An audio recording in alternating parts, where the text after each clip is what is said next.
Bonjour, je suis Nelly Jimenez, créatrice du podcast Le pouvoir au féminin et fondatrice de l'entreprise HensoAct, qui accompagne les transformations culturelles auprès des directions et du management au travers de formations, d'ateliers et de séminaires.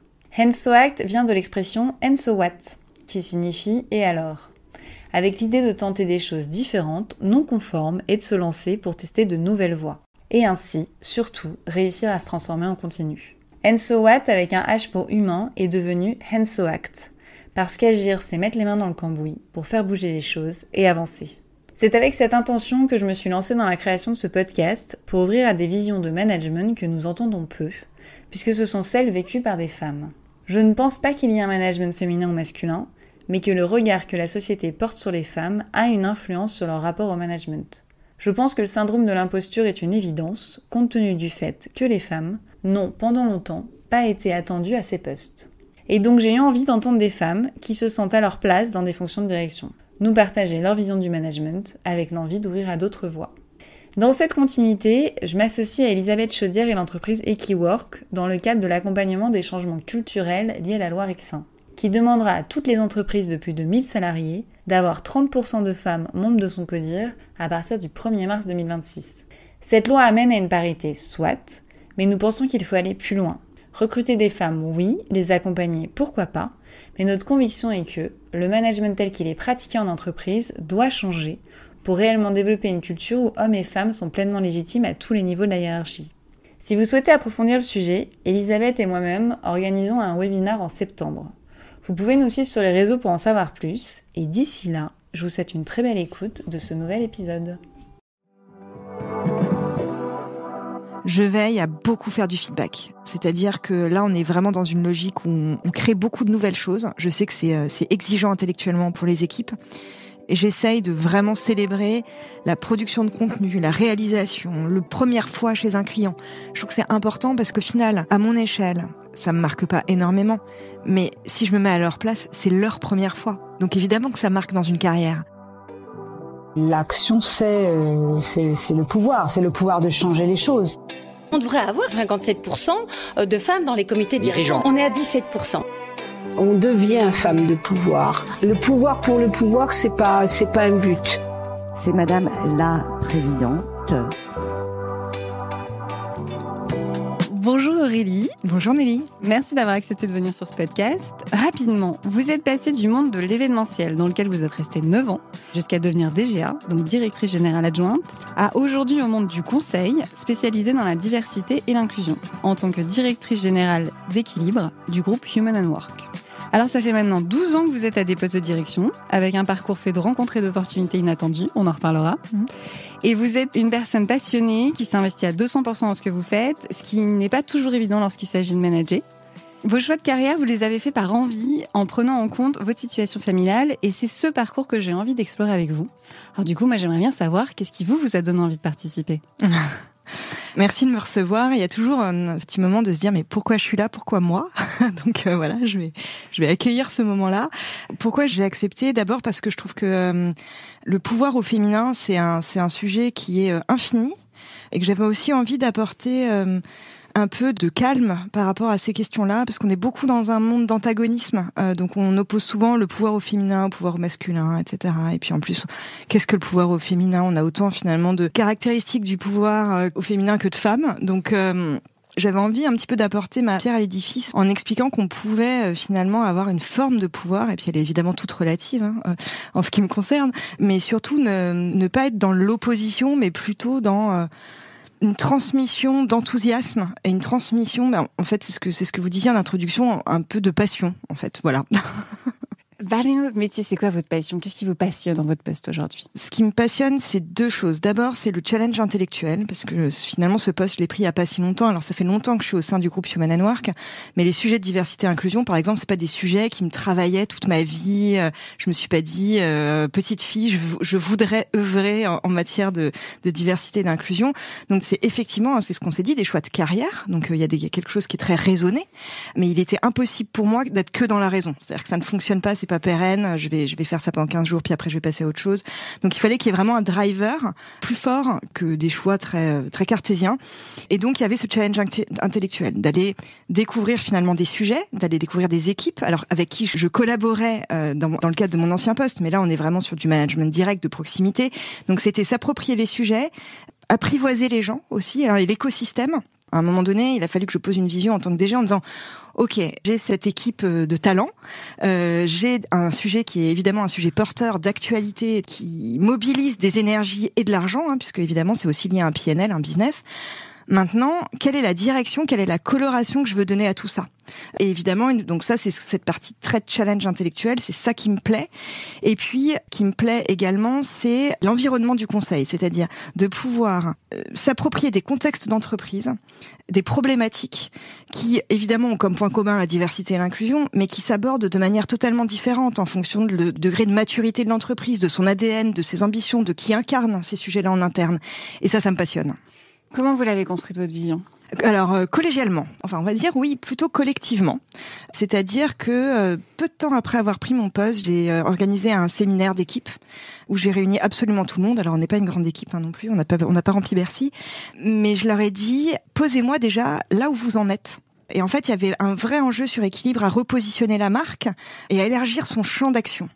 Et en fait, je me suis rendu compte que élargir son champ d'action, on avait changé la baseline, on avait changé le logo 2 ans avant ou 1 an et demi avant, mais on n'avait pas embarqué les gens sur finalement qu'est-ce que vous avez envie de prodiguer comme service, qu'est-ce que vous avez envie d'offrir au marché par rapport à cette nouvelle baseline. Et donc je leur ai dit, dites-moi déjà là où vous en êtes pour que je comprenne ce que vous faites. En fait, il a fallu que je modélise. Alors moi, j'ai besoin de beaucoup. C'est mon ancien job de directrice des opérations. Il faut que je fasse des schémas directeurs, des Excel. Enfin bon, ça, tout le monde se moque. Mais il a fallu que je modélise le sujet pour vérifier que je m'étais bien approprié le sujet. Et comme on avait du mal à le modéliser, je leur ai dit, il faut qu'on trouve quelque chose qui me parle, parce que si ça me parle en tant que néophyte, ça va parler à nos clients. Et on a une obligation d'être pédagogue par rapport à nos clients sur ces sujets-là, qui sont vraiment des sujets en friche finalement, et assez nouveaux. L'état de l'art, il n'est pas très important aujourd'hui sur ces sujets. Comment ça se passe de prendre un poste de direction sur des sujets que les personnes que vous managez maîtrisent mieux que vous, finalement ? Alors, c'était pas la première fois. Je pense que ça a été plus coûteux la première fois qu'aujourd'hui, parce que c'est comme tout, une fois qu'on l'a fait une fois, on se dit bon, je l'ai fait une fois. Ça a été le cas quand j'ai travaillé dans un groupe média qui organisait des événements B2B, et ils organisaient des événements en finance, en RH. Donc j'avais des sujets sur le private equity et des choses comme ça que moi je maîtrisais pas du tout. Et en fait, je l'ai dit aux équipes très vite. Je leur ai dit, moi je suis pas une star du private equity, mais j'ai l'expertise de l'organisation et de la structuration des process, etc. Donc ce que je vais vous apporter, c'est pas de l'expertise technique, mais c'est, on va dire, toute la partie, peut-être soft skills, c'est très galvaudé, mais en tout cas, je vais vous aider à grandir. Je vais vous aider à vous poser des questions, et en fait, c'est pas moi qui vais répondre à toutes vos questions, c'est aussi vous qui allez apprendre à répondre à vos propres questions. Et ça me permet, en fait, de m'approprier plein de sujets. C'est-à-dire que ça me laisse le temps à moi de processer l'information et en même temps de rentrer dans une relation avec les équipes. Je pense qu'il faut pas hésiter à dire qu'on sait pas. Enfin, moi, il y a des choses sur lesquelles je sais toujours pas. Ça fait 8 mois, 9 mois que j'ai pris mon poste. Bon, il y a des sujets où je suis sollicitée par des journalistes pour rédiger des articles, etc. Je brainstorm avec les équipes en disant, voilà, est-ce que quelqu'un veut écrire ? Et si c'est moi qui écris, donnez-moi de la matière pour que je comprenne le sujet et qu'on arrive à le problématiser ensemble. Ce qui est génial, c'est en fait d'être entouré d'experts. C'est-à-dire que moi, je puise finalement dans leur cerveau. Comment vous êtes sentie légitime sur cette prise de poste en tant que directrice d'opération notamment ? Et est-ce qu'un jour on se sent légitime ? En fait, c'est une vraie question. Alors, quand est-ce que vous êtes sentie légitime, peut-être ? Je me suis sentie légitime quand j'ai gagné des batailles, en fait.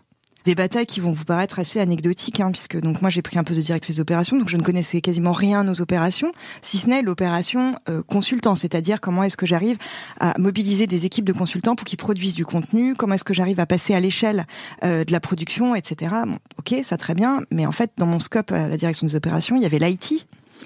J'ai dû faire des audits d'infrastructures techniques dans le cadre de rachats et commanditer, évidemment, des audits, c'est pas moi qui les ai faits, mais en tout cas, avoir une intime conviction sur le choix du prestataire, sur les attendus, être en capacité de rédiger un cahier des charges en me faisant aider, évidemment, mais en tout cas, tous ces moments-là, je me suis sentie en position difficile, donc en fragilité, en me disant j'y vais, mais je ne sais pas ce que ça va donner. Donc c'était vraiment quelque chose de très empirique.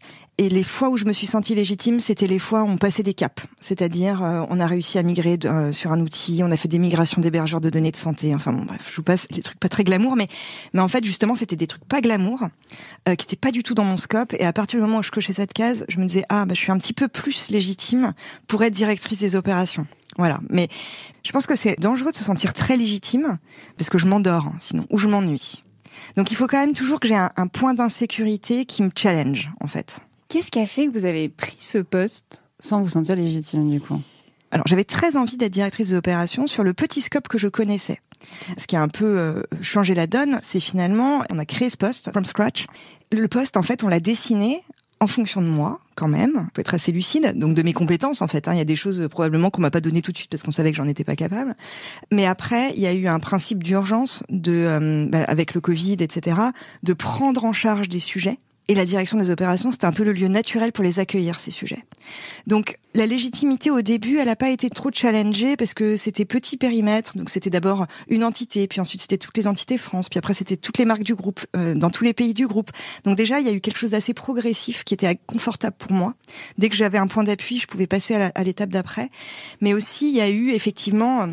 des sujets qui me sont tombés dessus et que j'avais pas anticipé. Et peut-être que si j'avais su avant que tout ce que j'allais avoir, j'aurais dit, je saurais pas faire. Je ne pourrais pas faire. C'est pas moi, je suis pas la bonne candidate, en fait. Et finalement, ça a été. Écoutez, c'est pas moi qu'il faut le demander, mais oui. En tout cas, oui, ça a été, bien sûr. Après, je suis très lucide aussi quant au bilan, c'est-à-dire que l'idée, c'est pas de refaire l'histoire, un scénario à l'américaine en me disant que j'ai surperformé partout. Je pense qu'il y a des choses sur lesquelles j'ai bien performé.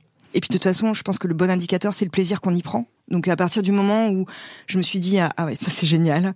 Donc ça c'est la première chose. La deuxième chose, et quand même je fais un big up aux équipes, c'est que j'ai la chance de travailler dans un environnement où les gens font du feedback.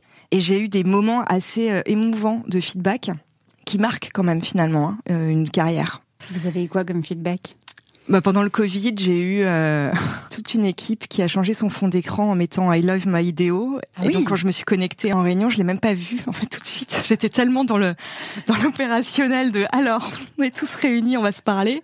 Et je voyais bien qu'il y avait un truc un peu étrange. Et dans ces moments-là, en fait, j'ai une sorte de bug cognitif où Enfin voilà, les émotions ont pris un peu toute la place, donc c'était un moment assez émouvant. Et puis il y a aussi les moments de pot de départ où les gens s'en vont, puis ils remercient, puis on se rappelle ensemble des moments qu'on a passés ensemble, etc., des succès qu'on a eus, des défaites qu'on a réussi à transformer et puis à accepter aussi.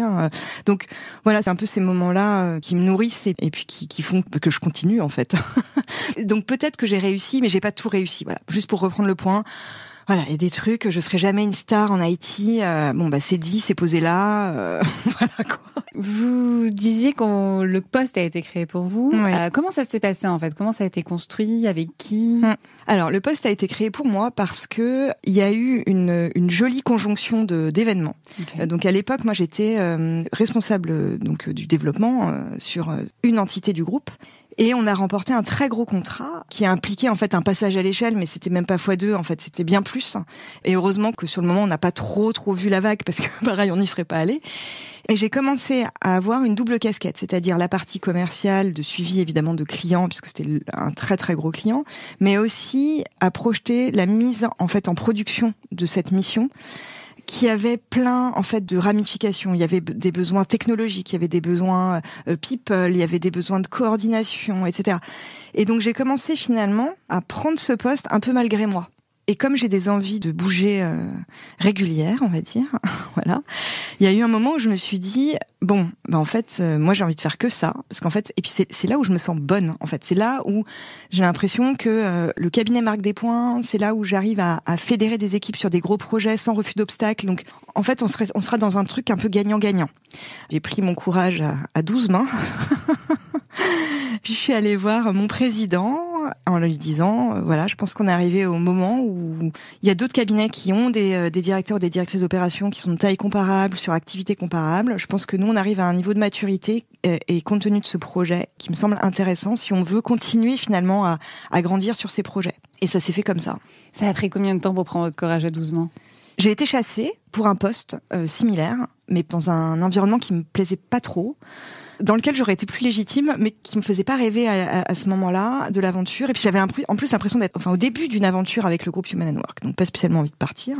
Mais en fait, le fait d'avoir été chassée, ça m'a donné l'idée. Et je me suis dit, en fait, je vais le poser là. Je pense que si j'avais pas eu de prétexte, je l'aurais pas fait. J'aurais attendu qu'on vienne me chercher, qu'on me fasse une demande, qui serait peut-être jamais arrivée d'ailleurs. Mais là, j'avais un point d'appui en disant, voilà, on me chasse, voilà le descriptif de poste. Je trouve ça hyper intéressant, mais j'adorais le faire ici. Et j'ai mis un coup de pression temporelle en disant, je voudrais qu'on se décide et qu'on ne tarde pas à se décider, parce que là, je suis dans les derniers entretiens, donc voilà. Comment vous l'avez préparé, cet entretien ? Je l'ai pas préparé. Celui-là, je l'ai pas préparé. Vraiment pas. Je crois qu'en fait, il y avait un peu un truc d'urgence. Je me suis sentie la pression parce que comme j'avançais dans le process en parallèle, j'avais pas envie de faire perdre du temps à l'autre partie. Et donc, j'y suis allée un peu animée par ce sentiment d'urgence en me disant, oh là là, attention, c'est maintenant. Il faut que je fasse ma proposition. Donc, à part la fiche de poste dans laquelle je candidatais, j'avais pas spécialement encore de vision. Mais je pouvais capitaliser sur ce que j'avais déjà fait. En disant, en fait, vous voyez, quand moi j'ai fait ça, je pense que ça pourrait être pas mal si on généralise le truc à l'échelle de l'entité. Voilà, ça s'est plutôt passé comme ça. Et comment ça s'est passé alors ? Quelles ont été les réactions ? Je pense que les gens s'attendent pas à ce qu'on débarque un peu entre le fromage et le dessert. J'ai un peu le secret de ça aussi, je crois, d'arriver en disant, tiens, j'ai une idée. Si je me souviens, il y a eu un petit sourire parce que finalement, est-ce que les gens étaient surpris ? Pas vraiment. Est-ce que l'idée était bonne ? Peut-être. Après, il y a quand même aussi un niveau de maturité de l'idée au sein d'une structure. À l'époque, je maîtrisais pas spécialement le timing de la structure et il fallait que ça matche en fait. Il fallait que mon timing soit aussi leur timing et ça, c'était pas gagné. Donc, il y avait quand même un peu de fébrilité. Moi, j'étais quand même prête à partir. C'est-à-dire que donc si on n'arrivait pas à faire l'affaire, je pense que j'aurais dit, je tente l'expérience ailleurs, et puis voilà. Donc voilà, ça s'est un peu passé comme ça, mais en tout cas, j'ai eu le bon niveau de réactivité en face, qui témoignait probablement aussi du fait qu'on avait envie de continuer l'aventure ensemble. Donc ça s'est bien passé, en tout cas. Voilà, oser, hein. C'était ça la punchline. Mais préparez mieux que moi. Vous m'avez dit au début que vous restiez pas forcément longtemps, vous aimiez bien bouger, et pourtant votre premier poste, vous êtes resté 9 ans. Oui. C'est énorme, 9 ans du coup. Oui. Pourquoi être resté aussi longtemps, puis pourquoi être parti ? Parce que, comme je suis toujours rentrée dans des petites structures, les structures ont grandi avec moi. Et j'ai grandi avec la structure.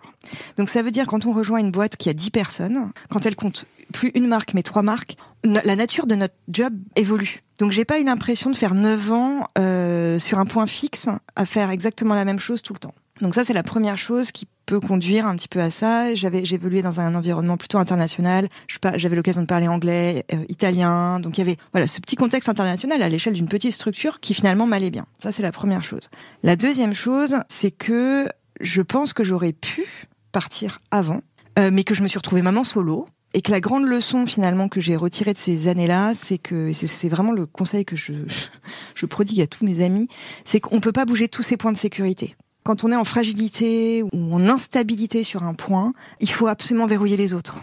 Parce que c'est ça qui nous donne de l'élan, c'est ça qui nous donne de l'énergie, c'est ça qui nous donne aussi la confiance dont on a besoin dans des moments un peu difficiles. Et le boulot, alors ça fait un peu de drama comme ça, mais le boulot m'a sauvée en fait. C'est-à-dire que le fait de me dire, ok, j'ai une situation perso qui est compliquée, après qui est pas exceptionnelle, mais qui était compliquée. Puis moi, j'avais pas de famille à Paris, donc vraiment, j'étais plutôt seule avec ma fille.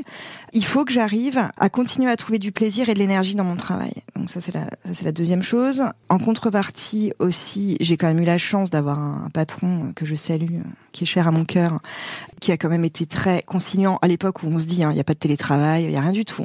Donc je débarquais parfois quand il y avait grève de la crèche avec ma fille, le porte-bébé, le tapis d'éveil, le DVD Winnie l'ourson, et on était partis pour une journée. Et ça, évidemment, c'est pas dans toutes les boîtes. Et surtout, on se parle vraiment ça va pas me rajeunir tout ça, mais voilà, ma fille elle est née en 2008, donc voilà, c'était quand même il y a longtemps. Et je pense qu'il y a ça aussi, il y a la bienveillance. C'est-à-dire que j'ai évolué dans un environnement bienveillant au travail, que j'ai pas forcément du coup eu envie de quitter.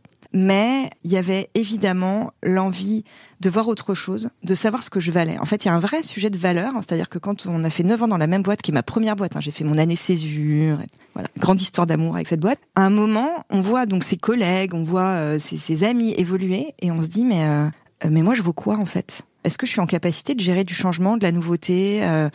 J'en sais rien. Et ça a été un vrai sujet. Donc dès que j'ai resécurisé finalement ma situation perso, je me suis dit allez, je me lance dans un nouveau challenge pro. Et du coup, vous êtes lancé comment ? Vous avez cherché ? On vous a chassé, pardon. Alors on m'a pas cherché et on m'a pas chassé. Mais alors du tout. Parce que quand on est effectivement DGA d'une petite boîte à 28-29 ans, on sait tout faire, mais alors on rentre dans aucune case sur le marché du travail. Donc voilà, ça a été très compliqué parce que justement quand j'ai commencé à me confronter au marché du travail, le marché du travail m'a fait comprendre que il m'attendait pas, enfin j'étais rien. Et d'un autre côté, je voulais pas renoncer. En fait, je voulais pas renoncer à ce départ. J'ai négocié une rupture conventionnelle et je me suis dit il est temps de se mettre un peu en danger, vraiment, et que je me challenge et que je reparte de zéro. Donc j'ai fait ma rupture conventionnelle, j'ai organisé 2 dîners chez moi avec des amis qui se connaissaient pas entre eux pour leur dire vous me voyez où, dans quoi, faire quoi. Et il y a eu un truc qui s'est un peu dégagé à l'époque, qui était, on te voit vraiment dans tout ce qui est coaching, RH, etc. Et en fait, cette séquence, elle a duré très peu de temps. C'est-à-dire qu'entre le moment où j'ai fait mes dîners et le moment où j'ai regardé des formations pour devenir coach, il s'est passé 4 jours. Et je me suis dit, je vais passer un diplôme. Déjà, je vais reprendre des études. J'avais déjà repris un master à l'Institut français de la mode après avoir été diplômée. Et j'avais aimé cette expérience, en fait, ce truc de je me détache de l'entreprise, j'oxygène mon cerveau et après je rentre à nouveau dans l'entreprise. Et donc j'ai aimé un peu ce truc-là et donc c'est ce que j'ai fait. En parallèle, j'ai monté ma boîte qui a duré le temps que je commande mes cartes de visite. Et à ce moment-là, j'ai été chassée. J'ai l'impression, finalement, que dans votre parcours, il y a eu des hauts et des bas, mais en fait, ça a été relativement fluide. Du coup, j'ai quand même envie de vous poser la question, qu'est-ce qui a été le plus compliqué pour vous dans votre parcours ? Alors, je pense que ce qui a été le plus compliqué pour moi, bizarrement, c'est le début. Okay. Je garde pas un bon souvenir de ma sortie d'école de commerce où il y avait une sorte de surenchère aux grandes marques, aux belles enseignes. Et en fait, moi, je me retrouvais pas du tout là-dedans. C'est-à-dire que aujourd'hui, ce sont mes clients et je les aime. Mais en fait, je pense que j'ai pas une personnalité, j'ai pas un fonctionnement qui colle avec ces grandes structures. Et ça, en fait, je l'ai mal vécu parce que j'ai commencé, j'étais moins bien payée que les autres, ce qui était logique, voilà. J'ai jamais eu de titre très compliant sur mon CV, c'est-à-dire que j'étais pas chef de produit, j'étais pas responsable marketing. Moi, j'ai été bookeuse, pendant très longtemps. Et quand je disais bookeuse, on me disait mais c'est quoi ? Voilà. Et il fallait que je me justifie et ça rentrait jamais dans les cases. Et après, j'ai pas eu de grandes difficultés finalement. Enfin, je pense que j'ai de la chance en fait aussi. Il faut remercier sa chance. Pourquoi vous parlez de chance ? Parce que l'environnement professionnel est pas forcément toujours hyper sécure, hyper sain, hyper bienveillant. Je me suis retrouvée dans des situations pas faciles, mais en fait, je les ai vite fuies. J'ai un stage comme ça en année césure qui a duré 15 jours. Et 15 jours, je me suis retrouvée sur un banc avenue des Champs-Élysées. J'ai appelé ma mère et je lui ai dit non, j'y retourne pas, c'est fini. On peut savoir ce qui s'est passé ? Comme c'était tout ce qui était lié à l'événementiel, c'était absolument pas ce qu'on m'avait promis. C'était fais la potiche et surtout ne réfléchis pas. C'était des choses pas jolies. Et puis surtout qui correspondaient pas du tout à ce que je cherchais intellectuellement ou professionnellement. Qu'est-ce qui vous a fait partir au bout de 15 jours ? Parce que certaines personnes pourraient se dire moi je vais prouver que je peux. Certaines personnes pourraient dire je suis là, je vais voir. Certaines personnes pourraient dire je peux pas, j'ai signé donc je vais rester. Vous êtes parti. Ouais. Qu'est-ce qui a fait que vous êtes parti ? Je pense le sentiment de potentiellement me retrouver en danger. Ah oui, carrément. Ouais.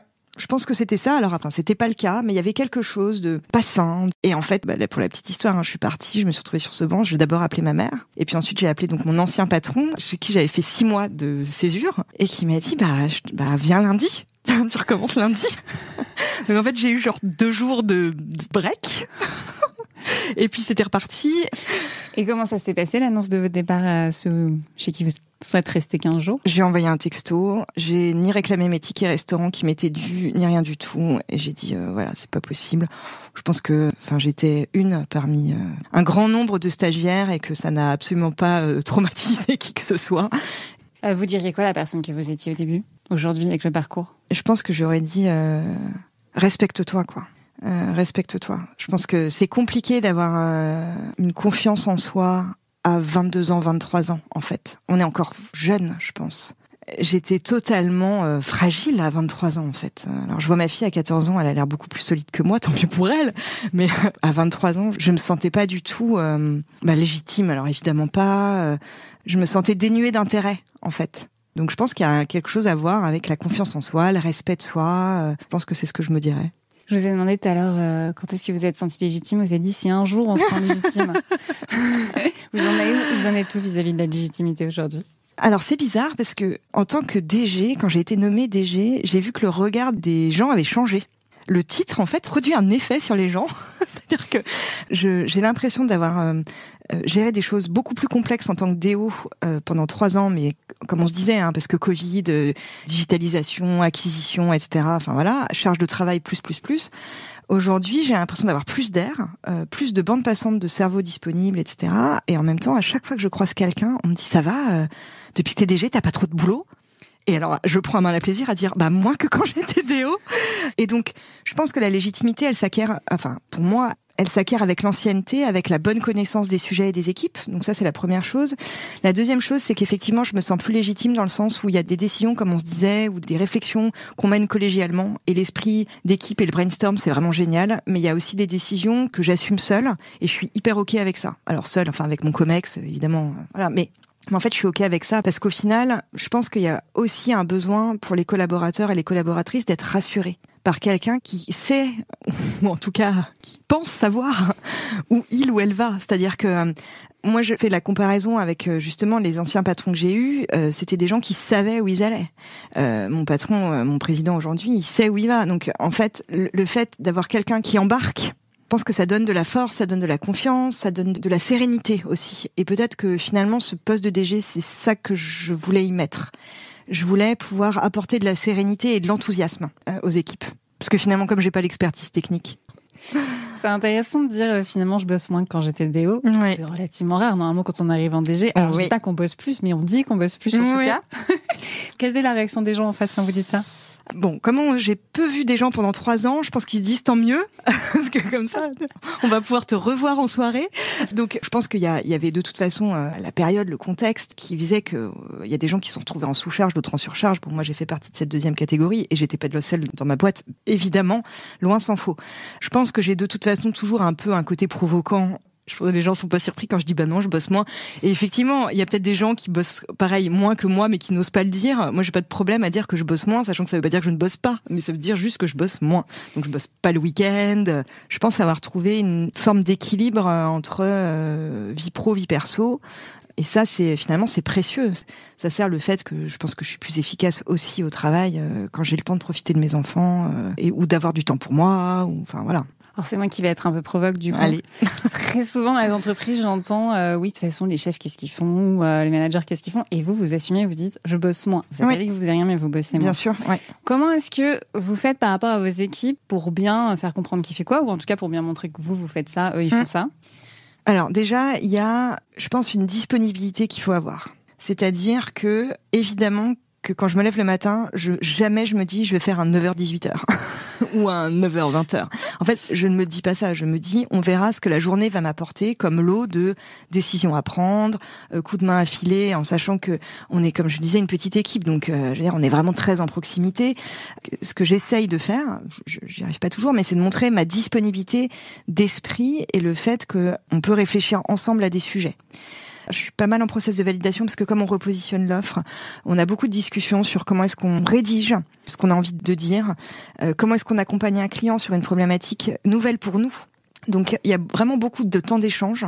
Et après, je sais que mon rôle aussi, ce qui est hyper difficile par rapport à ce qu'on a évoqué précédemment, c'est quand même de faire rayonner la marque et d'incarner la marque. Donc, quand on est dans l'incarnation, et c'est là la nouveauté du DG, la directrice des opérations, elle est tout le temps dans l'ombre, personne ne la voit, et c'est très bien comme ça. Je veux dire, on n'a pas besoin de faire des plateaux télé pour dire que on a réussi à faire une migration.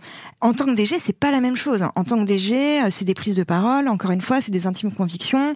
Donc, je lis beaucoup pour pas forcément avoir des intimes convictions sur tout, mais en tout cas maturer des réflexions. Essayer aussi de proposer à mes clients d'avoir un coup d'avance parce que j'ai eu le temps de me pencher sur ces sujets-là parce que c'est mon job. Les équipes savent que, évidemment, j'ai un rôle en interne qui est important, mais j'ai aussi toute cette partie public relation, on va dire, d'animer des conférences, de participer à des tables rondes, et puis d'expliquer ce qui est équilibre, finalement, d'évangéliser les gens sur les sujets de diversité et inclusion. Donc voilà, je pense qu'on a les idées assez claires et surtout ce qui est important pour moi, c'est qu'on se dise les choses. C'est-à-dire que si je suis pas assez là, qu'ils me le disent. Si je suis trop là, qu'ils me le disent aussi. Ça peut m'arriver d'être trop là aussi. Enfin, il faut savoir avoir le bon niveau de j'accompagne et puis à un moment, je laisse se dérouler les choses en sachant que oui, peut-être ça va se planter, mais c'est pas si grave, quoi. Ils vous le disent quand vous êtes trop là ? Ça m'arrive pas souvent, je crois. Je crois que je pense que je suis pas trop là, mais j'espère qu'il me le dirait. Je suis beaucoup dans le questionnement, en disant est-ce que tu as besoin que je sois avec toi ou est-ce que ce call tu peux le faire sans moi? Donc mon sujet, c'est de toujours essayer d'avoir ce bon support pour pas les exposer à des choses pour lesquelles ils ont pas le grade suffisant, la maturité, l'expertise et de l'expérience. Donc voilà, c'est un peu mon point de vigilance. Comment vous le vivez de faire rayonner la marque? Parce que vous êtes passée du coup d'une directrice de l'ombre à une directrice de lumière, si j'entends bien. Ouais, exactement. Globalement, je le vis bien. C'est vrai que c'est nouveau. C'est vrai que je suis pas grande fan. C'est ce qu'on se disait avant en préparant, ni de ma voix et alors encore moins de mon image. Donc il y a quand même un truc toujours de il faut se revoir, il faut se réécouter, etc. Bon, ça en fait je le fais jamais. J'ai une super équipe qui s'en occupe, donc c'est parfait. Voilà. Donc il y a toujours un truc un peu où je suis pas hyper à l'aise, mais après est-ce que c'est grave? Je crois pas. Je crois que il faut être assez honnête avec qui on est. Et il y a des points d'inconfort et bon, il faut les gérer. C'est ok. Qu'est-ce qui vous dérange dans votre image? Je pense que il y a un peu le trauma trauma c'est fort comme mot, mais d'avoir été toujours celle à qui on demandait de servir le café parce que on est la seule femme dans la pièce et qu'on est blonde et que voilà. Donc ça, j'ai eu droit à un nombre incalculable de fois. Dans l'événementiel, c'était un grand classique. C'était moi qui présidais certains jurys, mais quand les gens arrivaient, ils me disaient mon manteau, vous me prenez mon manteau? Non, je vais pas vous prendre votre manteau. Vous allez aller l'accrocher tout seul, ça va bien se passer. C'est marrant ce que vous dites par rapport au café et au manteau, parce que dans tout le parcours que nous avez tracé, on voyait plus quelqu'un qui était directrice, était reconnue, c'était vu, mais non. En fait, en interne, oui, mais après, quand on fréquente, on va dire certaines catégories de personnes qui ont les stéréotypes, mais alors on en a tous, des stéréotypes, mais voilà, la jeune femme de 25 ans blonde dans la salle, c'est forcément l'assistante ou la secrétaire, mais ça, j'y ai eu droit. Alors après, j'ai appris à recadrer subtilement ou moins subtilement parfois, mais en tout cas, je recadre. Vous recadrez comment? Je recadre en disant qu'il y a méprise sur la personne, mais je le fais, sauf rares exceptions, je le fais toujours avec le sourire parce que ça part jamais d'un mauvais sentiment ou d'une mauvaise intention. C'est vraiment l'archétype d'un stéréotype de comme on est 20 bonhommes dans une salle, il y a une jeune femme, celle qui va nous faire les cafés, quoi. Comment vous expliquez que ce stéréotype vous touche toujours aujourd'hui dans votre fonction finalement de représentante? Bon, déjà, quand j'interviens chez mes clients, je suis pas confrontée à ce genre de choses. C'était vraiment plus dans le milieu de l'événementiel où là, c'était légion. Aujourd'hui, dans le monde du conseil, clairement, puis j'ai plus 25 ans non plus, donc ça change aussi. Je rentre plus dans le stéréotype de la femme blonde de 25 ans du tout. Donc déjà, j'en suis évidemment beaucoup moins victime à mon âge. Et puis, je pense qu'il y a quand même quelque chose qui relève du non-verbal et de l'assertivité. C'est-à-dire que, à 43 ans, je pense que quand je rentre dans une pièce, je m'excuse plus d'être là et je sais à peu près pourquoi je suis là. Mais après, il y a toujours des choses qui nous passent en tête quand j'interviens à une conférence, par exemple. Ma tenue vestimentaire, c'est un vrai sujet. Alors, les gens qui me connaissent et qui m'écoutent vont rire, mais c'est un vrai sujet parce que mais alors il faut que ce soit un pantalon ou une jupe longue parce qu'il y a une estrade, machin. Enfin bon, donc il y a quand même des choses où je veille à faire attention de pas être l'objet d'interprétation. Voilà, je suis là pour parler pro, quoi. Pourquoi vous dites que les gens qui vous connaissent vont rire? Parce que je pense que c'est mes années dans la mode de l'événementiel. C'est le fait d'être très sensible finalement à ce qu'on renvoie dans l'image de soi. Et il y a un côté à double tranchant très rapide. C'est-à-dire que on peut être dans la séduction intellectuelle. Et moi, mon enjeu, intellectuellement, c'est de séduire. Évidemment, c'est que les gens arrivent sur mes sujets et qu'ils soient séduits par l'idée, séduits par le projet. Et quand on séduit intellectuellement, il faut bien veiller à ne jamais envoyer de mauvais signaux. Et c'est un vrai sujet, donc qui se traduit effectivement, en tout cas moi que j'essaye de traduire dans la manière dont je m'habille, que ça prête jamais à confusion. Et vous y arrivez? Oui, je pense. Ouais. Je pense qu'il y a d'autres gens qui se retrouvent dans ce que vous dites. La tenue vestimentaire, c'est un vrai sujet. Après, pas pour tout le monde, mais ouais. C'est intéressant ce que vous dites sur le rapport à la séduction. Ouais. Entre séduction intellectuelle et séduction physique qui peuvent faire quiproquo. Ce qui, je pense, pouvoir dire, et après on peut me corriger, mais moins un problème pour un homme. J'ai l'impression, mais peut-être pas, en fait. En tout cas, moi, de ma fenêtre, je veille à dresser finalement des limites invisibles, mais qui sont là pour être hyper à l'aise dans le terrain de jeu que je me suis donné. Comment vous faites ça auprès de vos équipes?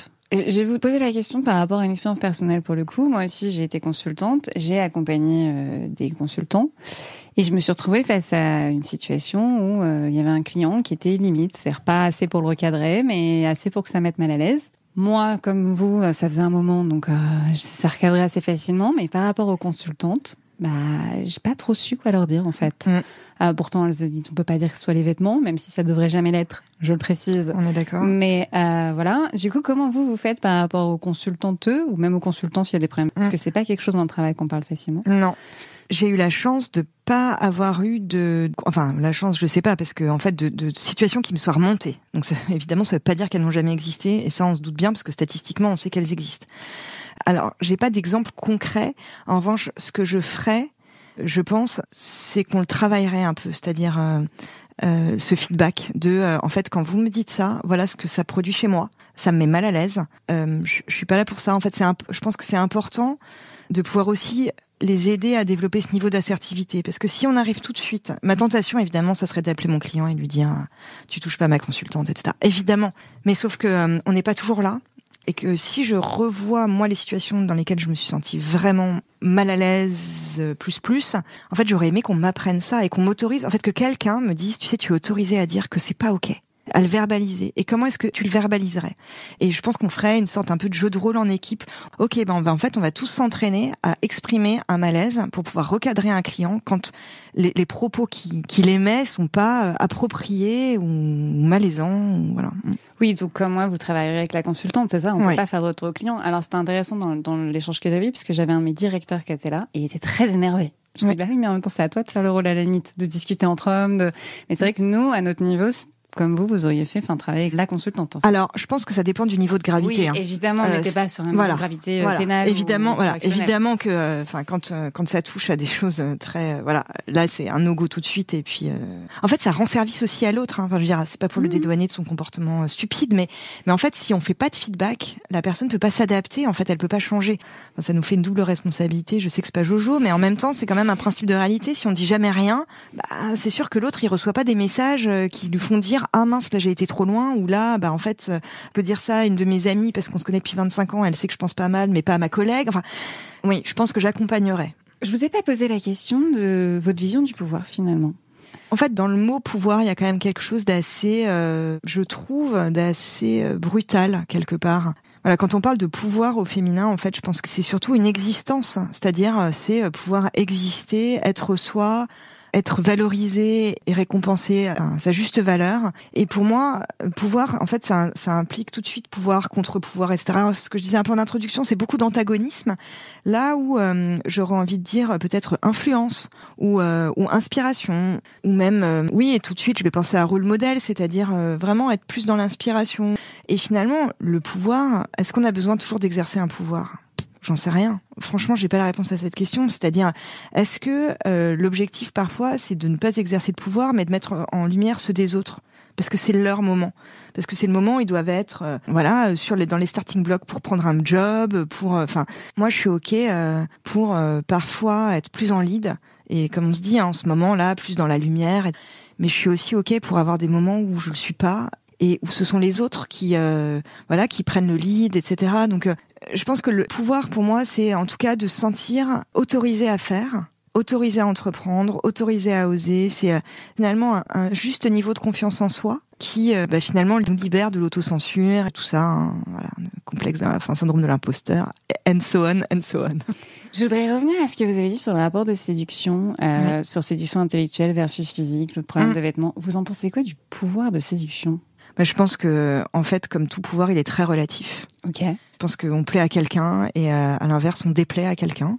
Et que je me méfie finalement toujours des gens qui font l'unanimité. Enfin voilà, il y a quelque chose de est-ce qu'on peut être fidèle à ses valeurs, fidèle à soi-même, en plaisant à un maximum de monde ? J'en sais rien. Peut-être qu'il y a un moment où on va décevoir. Peut-être qu'on sera pas là où les gens imaginent qu'on va être. Et c'est pour ça que je trouve que le pouvoir, souvent, ça peut conduire à de la compromission. Ça peut conduire à oui, mais finalement, pour continuer à plaire ou pour continuer justement à ce principe de séduction, en fait, c'est assez subtil finalement cette limite de jusqu'où je suis prête à aller pour plaire à l'autre. Et que ça dure, parce qu'on est quand même dans un monde où on plaît et on déplaît en 5 minutes. Et vous vous retrouvez comment là, par rapport au fait de plaire, par rapport au fait de rester avec ses valeurs ? Alors moi, j'ai choisi mon combat. Allez-y. Effectivement, j'ai beaucoup couru après le fait de plaire, le fait d'avoir de la reconnaissance, le fait de qu'on me mette cette petite tape dans le dos en disant c'est bien, t'as bien travaillé, etc. Je pense que vraiment la maturité est là-dessus. Enfin, malheureusement, je sais pas s'il y a d'autres recettes magiques, mais la maturité, l'expérience, etc. fait qu'aujourd'hui, ça veut pas dire que je me nourris pas des feedbacks et de la reconnaissance, hein, bien évidemment que non. Mais en revanche, je me sens libre, en fait, aujourd'hui. Je crois que c'est un vrai luxe dans la vie de se sentir libre. Je me sens libre de penser, je me sens libre de m'exprimer. Ça veut pas dire que je m'exprime toujours. Ou alors ça veut pas dire que je m'exprime à l'oral toujours. Je pense que c'est ça qui est le plus important pour moi. Et en fait, cette liberté, elle me permet de vivre les valeurs que j'ai et puis de les faire résonner en moi par rapport à certains événements, certaines circonstances et voir si je suis OK ou pas OK. Qu'est-ce qui vous fait dire que vous êtes OK ou pas OK ? Je pense que c'est avant d'être intellectuel, c'est assez viscéral finalement. Il y a un truc très hommes et femmes préhistoriques de oulala, si ça me tend, c'est qu'il y a un sujet. Si je me crispe, si je me couche et que je gamberge sur un sujet que j'arrive pas à digérer, etc., c'est qu'il y a un truc qui va pas. Donc parfois c'est pas des grands sujets, hein, mais j'ai besoin de les traiter. J'ai besoin de. En fait, je pense que c'est vraiment une hygiène du cerveau de se dire il faut que je sois alignée avec mes valeurs, en fait. Et comment vous faites pour gérer quand vous avez quelque chose qui, je sais pas, vous avez mal au ventre ou qu'il y a quelque chose en tout cas qui vous prend aux tripes ? Bah déjà, je parle beaucoup, trop.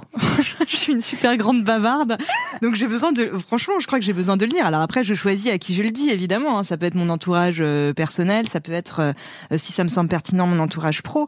Mais je pense que j'ai besoin de l'exprimer. J'ai besoin que ça sorte en disant, ok, ce truc-là, je le vis pas bien, ou ça m'agace, ou ça me révolte, ou voilà. Comme je suis pas quelqu'un de très tiède, c'est jamais. Oh, je me sens pas très bien.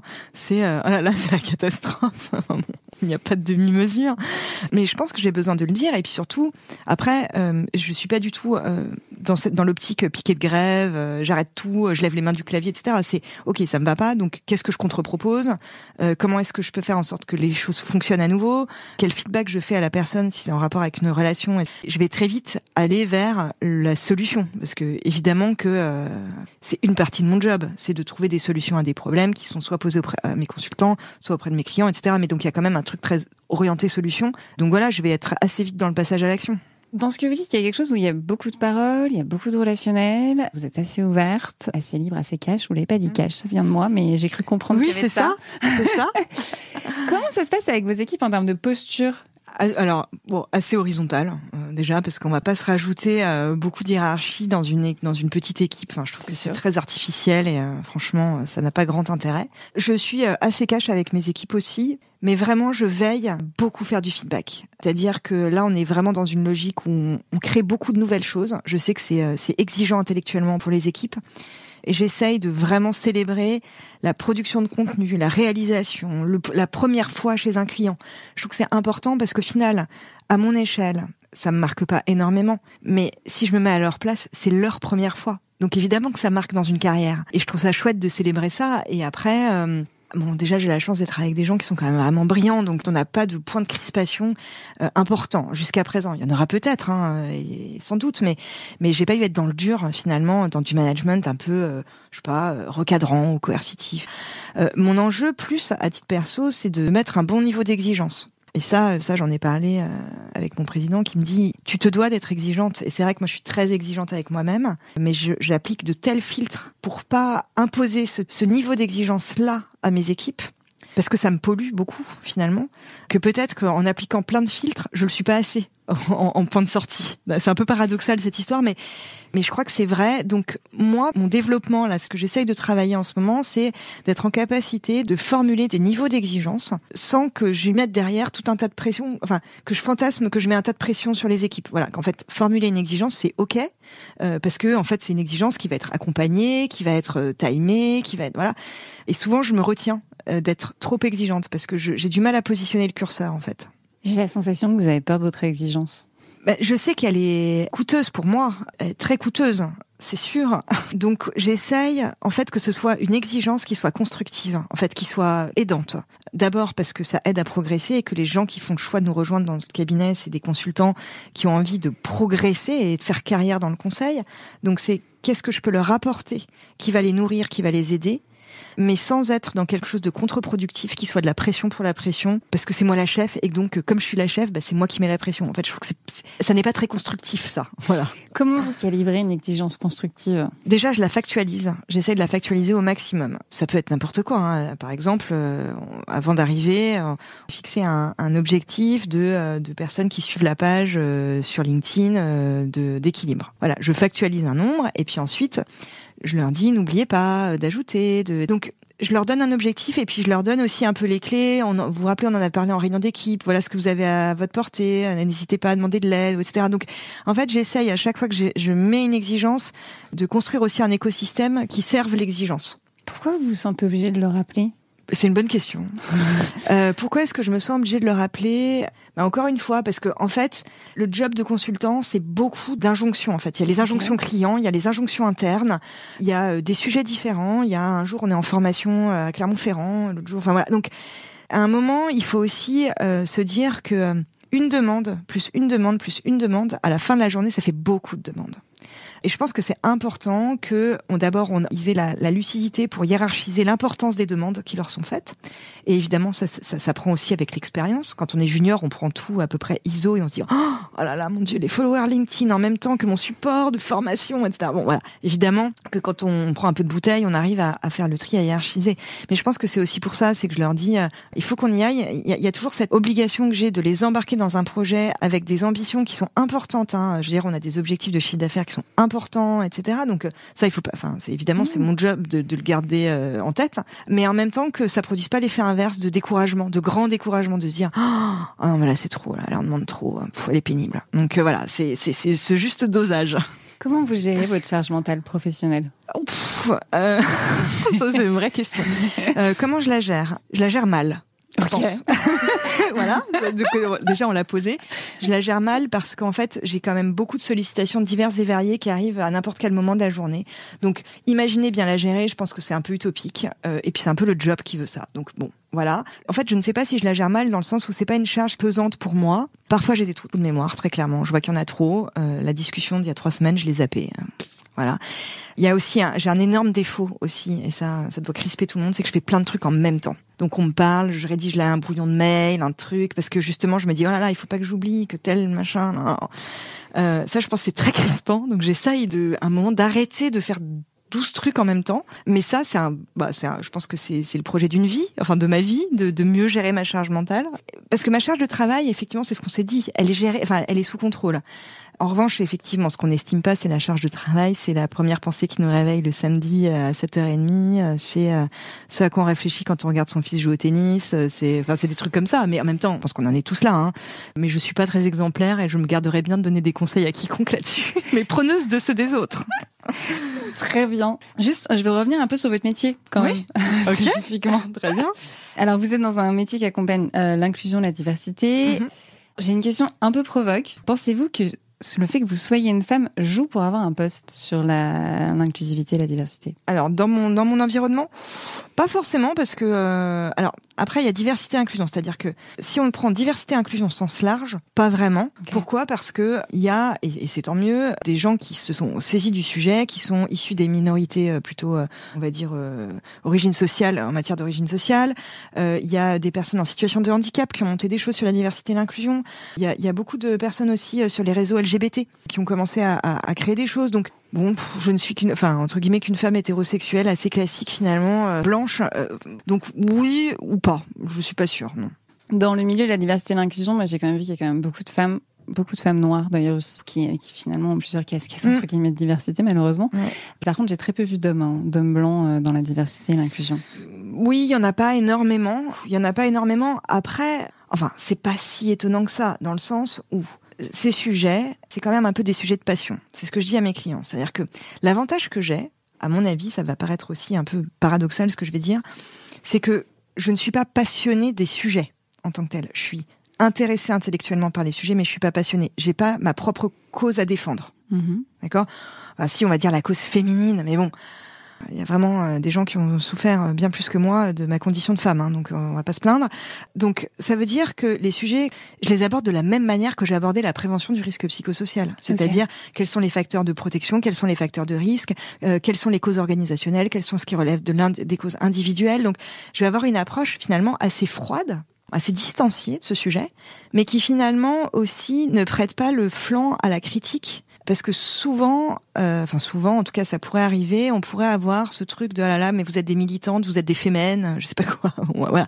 Bon, pas du tout en fait. Et donc, je pense que il faut des deux. Moi, je suis très admirative aussi. Hein. Alors, on parle des gens qui bossent en diversité et inclusion dans le monde du conseil, mais il y a évidemment toutes les associations qui sont juste extraordinaires sur tout un tas de sujets en lien avec la diversité et l'inclusion, hein, le refuge, la Fondation des femmes, etc. Bref, heureusement qu'il y a des gens passionnés pour crier sur tous les toits que c'est des sujets qui sont importants, qu'il faut pas passer à côté, pour lever des fonds, donc je suis très respectueuse de ça, mais en tout cas, j'appartiens pas à cette catégorie-là sur ce sujet. Voilà. Dans les dernières questions, du coup, je voulais savoir ce que vous souhaitiez aux générations de directrices à venir. En fait, je souhaite qu'elles puissent être elles-mêmes. Je pense que c'est hyper important de pas s'obliger à rentrer dans des cases ou dans des normes. Je pense qu'il y a des choses à inventer encore aujourd'hui beaucoup, puisque comme on est très peu représenté, le style de management, de prise de décision, tout ça finalement a été très trusté par les hommes. Il est possible que quand il y aura plus de femmes, il n'y ait pas de changement absolument incroyable. Hein. Je prédis pas des changements et une révolution dans la manière d'animer un comex. Mais en fait, on n'en sait rien parce que pour l'instant, on n'y est pas. Et je pense que c'est important de pouvoir s'exprimer parce que il est possible que ça influence, que ça a un impact dans la manière dont le monde fonctionne aujourd'hui. Et ce serait dommage de s'en priver. Donc voilà, ce serait plutôt ce conseil-là que je donnerais. Et pour les directeurs ? N'ayez pas peur. De qui ? De quoi ? Je pense, n'ayez pas peur des directrices qui arrivent. N'ayez pas peur, et sans crânerie, quoi, en fait. C'est que je pense que ça représente un danger, parce que tout changement représente un danger. C'est pas parce qu'on est des femmes et que ce sont des hommes, c'est juste qu'il y a eu un fonctionnement historique qui a été comme ça. Probablement que la manière dont on promeut maintenant des collaborateurs et collaboratrices, la manière dont on les recrute, où est-ce qu'on va les chercher, etc., c'est en train de bouger, et que tout changement peut provoquer de la peur. Et le problème, c'est que la peur derrière, ça peut engendrer des comportements justement discriminants, du rejet de principe finalement. Et moi, j'ai envie de leur dire, n'ayez pas peur, accueillez en fait. Et puis régalez-vous parce que finalement, c'est une richesse qui est en train là d'arriver, alors sous plein de pression, hein, pression réglementaire, pression finalement de toutes ces femmes et de ces jeunes filles qui ont envie d'en être. Mais en même temps, je pense que ça va être un moment incroyable. Et dernière question, selon vous, qu'est-ce qui doit fondamentalement changer dans les entreprises et ou la société pour arriver à une égalité de pouvoir, femmes-hommes ? Si j'avais un enjeu phare, ce serait petite école. En fait, ce serait l'enfance. Vraiment, on le dit, mais je pense qu'il faut le redire et le re-redire. Les constructions mentales, la projection des petites filles et des petits garçons se jouent à ce moment-là. J'ai souvenir de ma classe de 3e ou 4e où on commençait à réorienter les élèves qui étaient en difficulté scolaire. À l'époque, on disait, mais vraiment, c'était pas une blague, les filles, ça sera CAP coiffeuse et les garçons, ça sera CAP métallurgie. Eh ben, je suis désolée, mais l'école, elle a pas beaucoup changé là-dessus. Et c'est pas de leur faute. C'est pas de leur faute parce que tout changement s'accompagne et qu'on met pas assez de moyens auprès des instituteurs et institutrices pour dire, mais en fait, c'est normal, vous avez toujours fonctionné comme ça. En fait, on a besoin d'un fonctionnement différent pour faire avancer la société. En fait, on vous aide. On est là. On vous explique que le fait de donner plus souvent la parole à un petit garçon dans une classe, en fait, ça dit quelque chose de la prise de parole de la petite fille dans 5 ans, dans 10 ans, dans 15 ans. Ça, c'est quelque chose qui m'émeut beaucoup parce que je trouve que c'est tellement dommage de pas mettre les moyens aux bons endroits. Alors après, on va fournir des tonnes d'efforts en entreprise. Et nous, diversité et inclusion, pourquoi on existe ? Équilibre. Parce qu'en fait, les efforts qui auraient dû être fournis en amont, ils n'ont pas été fournis. Et maintenant, on les exige de la part des entreprises. Mais c'est compliqué. C'est compliqué. Donc, clairement, ce serait ça. Merci beaucoup. De rien, merci Nelly. Si cet épisode vous a plu, dites-le moi dans les commentaires et avec des étoiles. Vos retours sont précieux, vos partages aussi, si vous pensez que cet épisode peut parler à votre entourage. Vous pouvez suivre le podcast sur Instagram et LinkedIn, et je vous retrouve avec plaisir au prochain épisode.